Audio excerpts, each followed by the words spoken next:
Alors aujourd'hui, je voulais te faire une vidéo pour te parler des variantes de traction.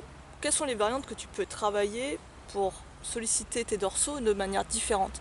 Alors, le but des variantes, tu as plusieurs intérêts. Déjà, le premier, c'est de pumper un peu tes entraînements, faire des choses différentes. Ça fait toujours plaisir un peu de changer sa routine, de varier un peu ses exercices.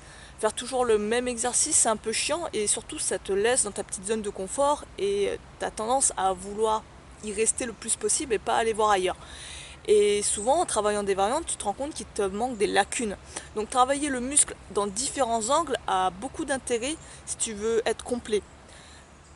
Chercher à vraiment ajouter de la variété, pas trop non plus parce que tu as vite fait de te perdre et peut-être même ralentir ta progression, mais un petit peu de variété de temps en temps, ça fait pas de mal. Et ensuite, l'intérêt aussi des variantes, c'est que ça te fait travailler d'autres muscles, en plus des muscles principaux. Je te donne un exemple. Admettons, tu veux gagner du temps et tu veux travailler les dorsaux plus les abdos. Ce qui peut être intéressant de faire, c'est de faire par exemple, si tu en as la force, des tractions en L-sit. Les tractions en L-sit, ça va te permettre d'avoir un gainage sur la sangle abdominale, en plus de rajouter de la difficulté sur tes tractions. Donc une pierre deux coups. Alors la première variante que j'aime bien travailler, moi, c'est les tractions aux serviettes. Pourquoi? Parce que tu as une prise vraiment différente que à la prise, on va dire, à la barre. Chez moi, le grip, c'est un point faible, donc rajouter les serviettes fait que mon grip est grandement sollicité contrairement à la barre. Enfin, du moins, est sollicité différemment, parce que quand je choisis une barre avec un gros grip, un gros diamètre, je le sens aussi. Mais tu vois, avec la serviette, je sollicite aussi le pouce. Là où avec un grip pronation ou supination, je n'ai pas cette sollicitation au niveau du pouce. À la serviette, n'oublie pas, ta prise elle est verticale. C'est vraiment différent en termes de saisie. Et tu vas vraiment sentir tes avant-bras chauffer si tu n'as pas l'habitude de les faire. Et je suis convaincue qu'en travaillant essentiellement aux serviettes, ça va beaucoup te faciliter le travail à la barre. Donc essaie de faire quelques tractions aux serviettes, essaie de le faire en lesté aussi. Peut-être soit commencer par ça si tu veux vraiment concentrer ton entraînement sur le grip, mais sinon faire à la fin parce que sinon ça va empiéter sur tes performances de traction. Le faire à la fin, tu rajoutes 2-3 séries à la serviette et tu vas voir, ça va vraiment être sympa pour renforcer ton grip sans perdre forcément de temps à rajouter des exercices pour le grip spécifiquement. Deuxième variante, ça va être les tractions horizontales. Alors les tractions horizontales sont souvent cantonnées en fait à une régression, c'est-à-dire que ça va nous aider pour réussir des tractions classiques quand on n'y arrive pas. C'est un très bon exercice pour y arriver, mais on le réduit qu'à ça et une fois qu'on arrive à faire des tractions classiques, on l'oublie complètement, on ne cherche plus du tout à le travailler. Et je pense que c'est une erreur parce que en musculation au poids du corps, souvent on se cantonne pour les dorsaux à le travailler que de manière verticale. Et quand tu vois par exemple en musculation classique, certes tu as du tirage vertical, mais tu as aussi du tirage horizontal, ce que tu peux avoir avec du rowing par exemple, ou du tirage bûcheron, je pense que c'est à peu près le même exercice, rowing à la barre ou aux haltères. Et en travaillant de manière horizontale, tu vas peut-être plus axer sur le travail en épaisseur du dos. Là où c'est à la verticale, tu vas travailler sur la largeur du dos.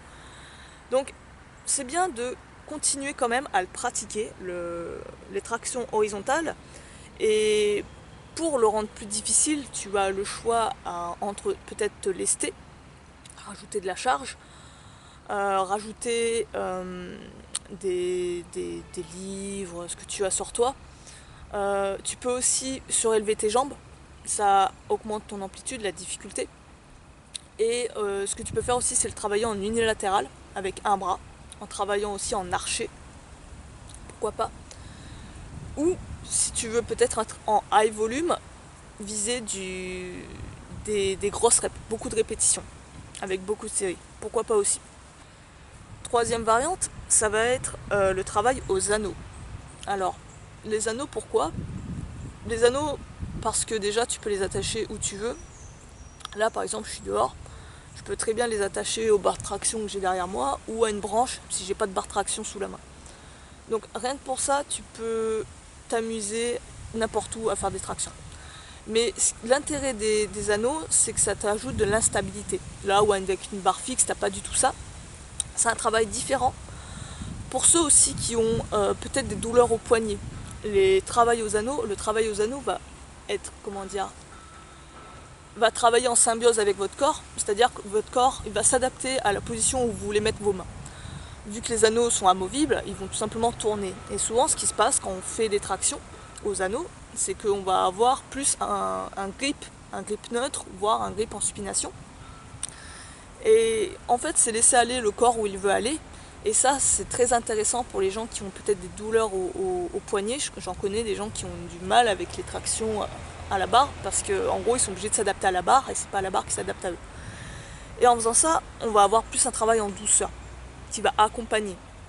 Donc, rien que pour le côté instabilité, le côté fonctionnel et surtout le côté éviter de se blesser, il y a tout intérêt aussi à travailler aux anneaux. Quatrième variante pour moi qui est bien aussi de travailler, c'est les tractions prises serrées. J'en vois pas beaucoup des gens qui travaillent traction prise serrée, prise large il y en a plus, mais prise serrée il y en a moins. Alors les tractions prise serrée, tu vas voir que ça a un intérêt où ça va augmenter ton amplitude. Simplement que parce que pour monter ton menton au-dessus de la barre, tu vas voir que vraiment il va falloir rapprocher au maximum ton avant-bras de ton biceps. Là où avec des tractions, on va dire classiques, prise largeur d'épaule ou plus large, tu auras juste besoin d'un angle de 90 degrés et tu auras déjà le menton au-dessus de la barre. Donc rien que ça rajoute de la difficulté. En plus de ça, ça accentue le travail au niveau des biceps. Alors, il y en a qui vont pas avoir ce muscle comme point faible, mais moi j'avais un problème avec les biceps, je trouvais que j'arrivais pas à les engager. Ça peut être un très bon exercice pour ceux qui ont des retards peut-être au biceps. Après, peut-être pour accentuer davantage le travail des biceps, faire une prise en supination plutôt qu'en pronation, pourquoi pas. Mais là l'exercice va être, on va dire, plus facile. Donc peut-être rajouter de la difficulté en ralentissant le tempo par exemple, ou en travaillant plus en unilatéral, ou en rajoutant du lest, pourquoi pas, pour rééquilibrer les choses. En tout cas, c'est une très bonne variante à rajouter de temps en temps dans ces routines traction. Et enfin, cinquième variante, ça va être les tractions archées. Alors les tractions archées, ce qui est génial, c'est que c'est un excellent compromis entre les tractions à un bras et les tractions classiques. C'est, on va dire, le pont entre les deux exercices. Et les tractions archées, il ne faut pas croire que parce que tu n'arrives pas à les faire à la verticale, la version traction verticale, que tu ne peux pas faire des variantes plus faciles. Comme je te l'avais dit, tu peux les travailler aussi sur des tractions horizontales. Donc en faisant ça, tu vas voir que tu vas accentuer plus sur un côté que l'autre. Et ça, c'est intéressant pour peut-être rattraper des retards. Quand tu sens que tu es plus fort d'un bras que de l'autre, travailler en unilatéral ou en des exercices qui s'en rapprochent t'aide à rattraper ces retards et d'être beaucoup plus équilibré. Donc ajouter du travail unilatéral est très intéressant pour ça. En plus de ça, la variante archer en rowing, en traction horizontale, est pas si difficile. En gros, tu peux quand même faire pas mal de répétitions et pas mal de séries, et ça te rajoute une difficulté sur les tractions horizontales. Donc c'est vraiment un bon exercice. Et pour les tractions en verticale, tu peux aussi le faire en, par exemple, je sais pas moi, te délestant, en posant les pieds sur une chaise. En tout cas, voilà, ça c'est les variantes que j'aime bien pratiquer moi personnellement. N'hésite pas à me dire, à avoir un retour, à me dire ce que t'en penses. Est-ce que toi tu utilises d'autres variantes? Est-ce que tu as d'autres suggestions? Ça fait toujours plaisir à te lire. Et sur ce, moi je vais te laisser là-dessus, je te dis à la prochaine, à plus.